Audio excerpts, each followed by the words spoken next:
Poética Pod. Um convite a conversas que curam. Eu sou Johanna Juncker. Eu sou Miriam Rosa dos Santos.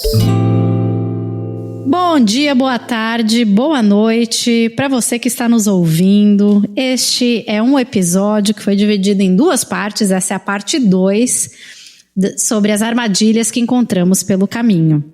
E hoje a gente vai falar sobre uma perspectiva dessas armadilhas, que são os vínculos que às vezes vêm com vírus aí, com uma memória corrompida.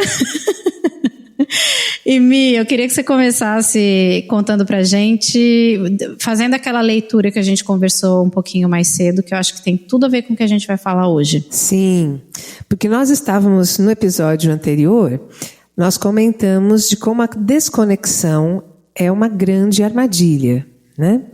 Porque a gente se desconecta da nossa história, a gente se desconecta da nossa intuição e a gente se desconecta também da sabedoria que existe na coletividade, né? Nós temos uma ideologia extremamente individualista, né?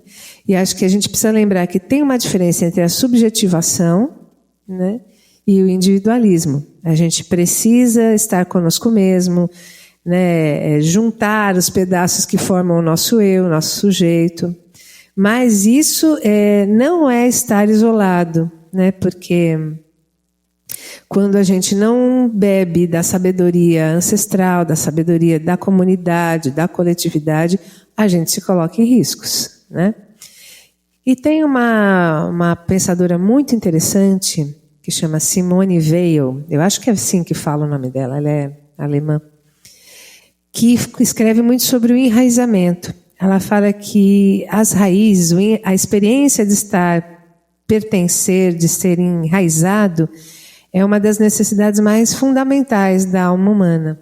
E ela descreve assim: o ser humano tem uma raiz por sua participação real, ativa e natural na existência de uma coletividade.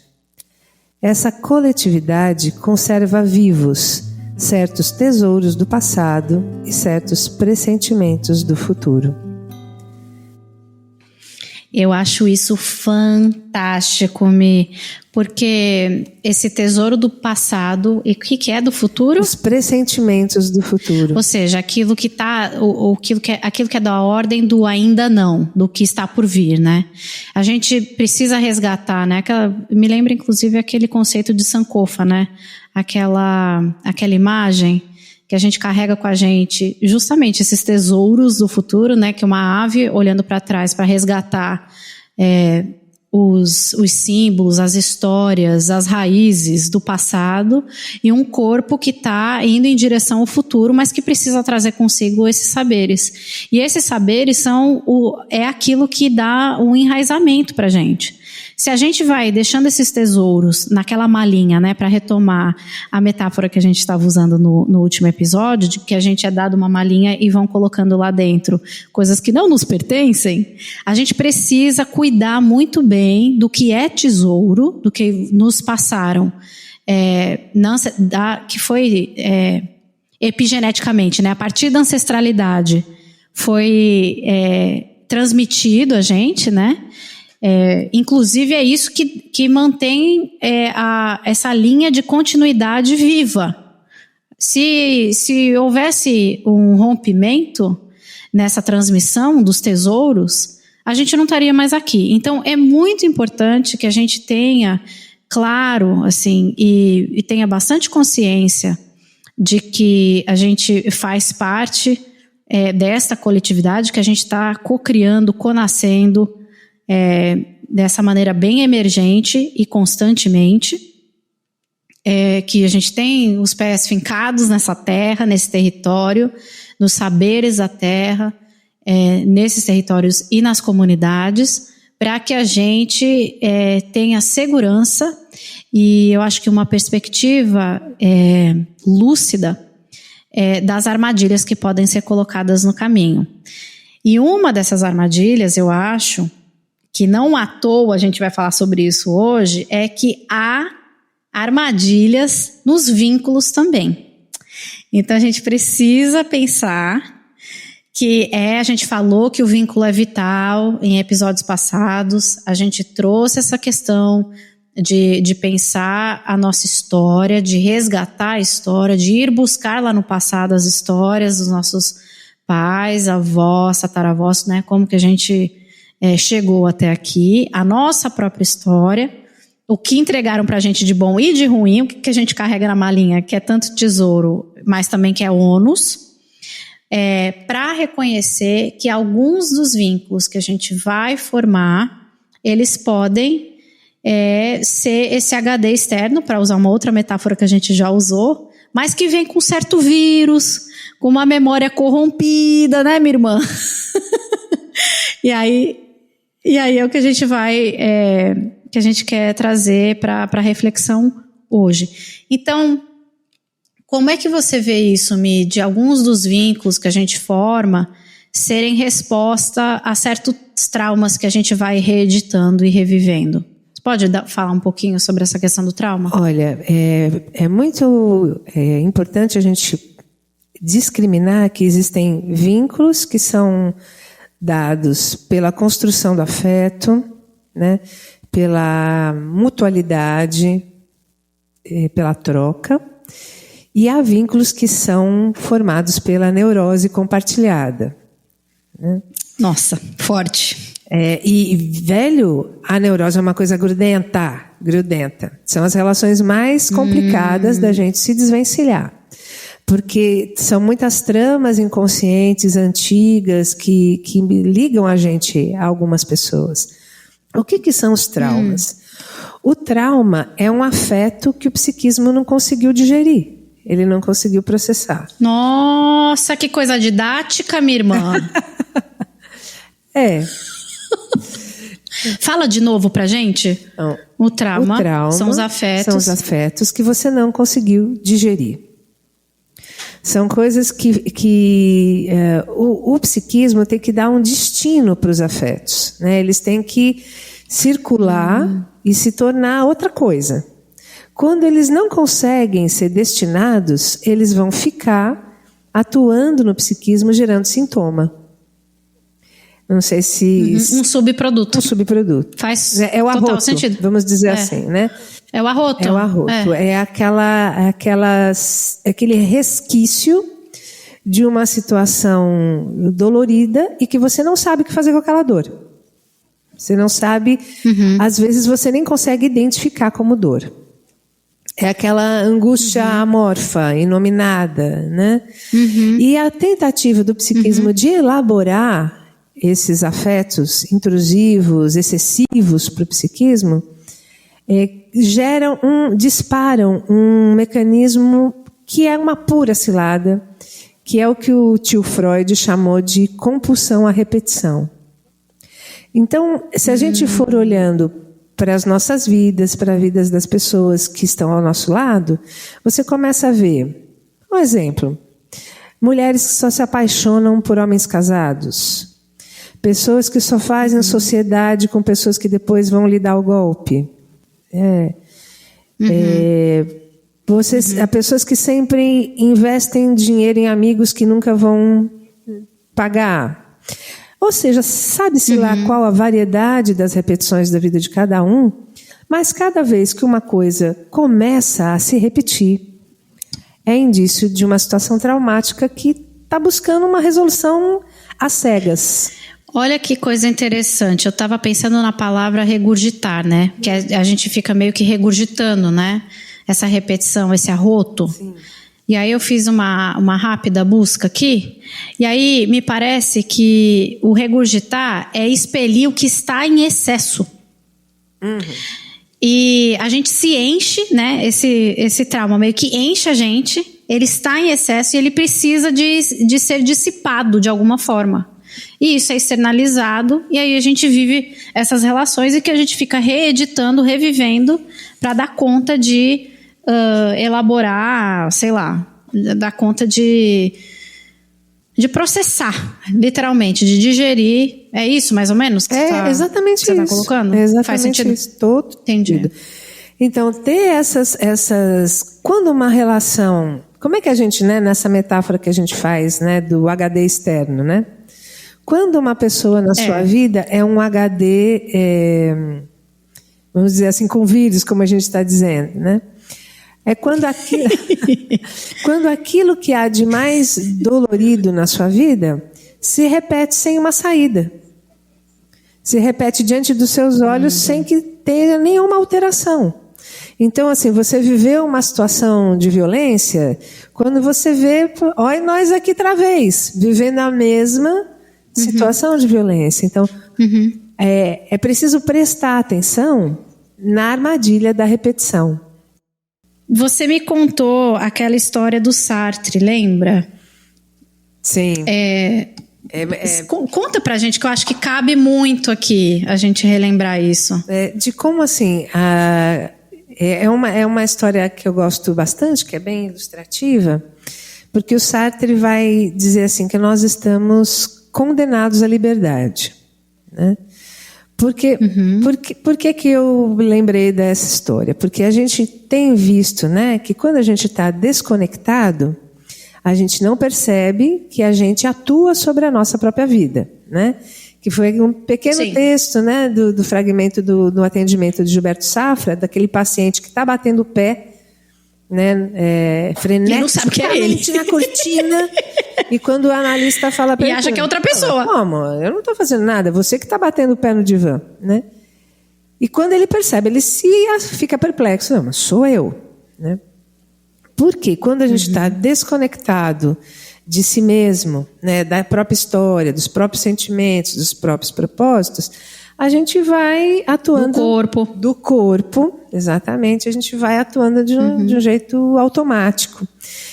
E não percebe que as nossas escolhas é que estão traçando os nossos caminhos. Então o Sartre fala, olha, nós somos seres condenados à liberdade. E aí ele, para ilustrar esse conceito, né, ele conta a história de um aluno dele. Havia algum movimento social revolucionário na época, que eu não lembro qual é, que esse aluno chega para ele e fala, olha, eu estou com uma dúvida e vim pedir um conselho. E aí ele conta... Essa história do conselho. Aí ele conta o quê? Que ele tinha, né, essa apreciação ideológica, que ele queria se filiar, que ele queria empreender a energia dele em prol desse ideal social, político, enfim. Mas que ele tinha uma mãe velhinha em casa para cuidar. E ele não sabia se ele ia ou se ele ficava cuidando da mãe velhinha. Aí o Sartre vira para ele e fala assim, olha, você quer ir para o movimento. Porque se você quisesse ficar cuidando da sua mãe velhinha, você não viria falar comigo, você ia falar com o padre. Ai, é maravilhosa essa história. Porque escolhendo o conselheiro, você já escolheu o conselho. O conselho, você tá, exatamente, eu sempre falei que a gente procura as pessoas que vão dizer o que a gente quer ouvir. Isso, assim, é uma coisa que sempre foi clara na minha cabeça, assim, e para eu tomar cuidado, porque eu tô indo em direção a pessoas que o meu corpo, o meu inconsciente, alguma parte de mim, minha alma já sabe que vão reforçar aquilo que eu quero ouvir, né? O psiquismo, ou a pulsão de morte, seja lá o que tiver te enfeitiçando, me te conduzindo ali, né? Me enfeitiçando, me encantando, exatamente. E eu lembro de, num dos momentos assim das nossas conversas, eu falar para você assim, a gente precisa tomar cuidado porque existe uma diferença muito sutil entre estender a mão e estender a corrente. Entre estender a mão e oferecer a algema. E eu acho que o HD externo, essa é uma grande armadilha dos nossos psiquismos. A gente buscar HD externo ou essas relações que estão a 1 milímetro de estender novamente uma algema para aprisionar a gente nesse circuito de repetição. Sim, e acho que essa é uma grande cilada mesmo, e como você diz, muito sutil, entre aquilo que pode ser uma troca, uma mutualidade que extrai do outro o melhor que ele tem para pôr no mundo, para relações que são relações de codependência e comorbidade. Porque, como eu disse antes, a neurose também adere, né? Engraçado que você falou isso, eu ouvi enrolações e não relações. É muito parecido. Tem relações que são verdadeiras enrolações, minha irmã. Põe enrolação nisso. E engraçado que quando a gente estava falando isso, eu lembrei das histórias da minha mãe de Goiás. Minha mãe foi criada, nasceu em Goiás.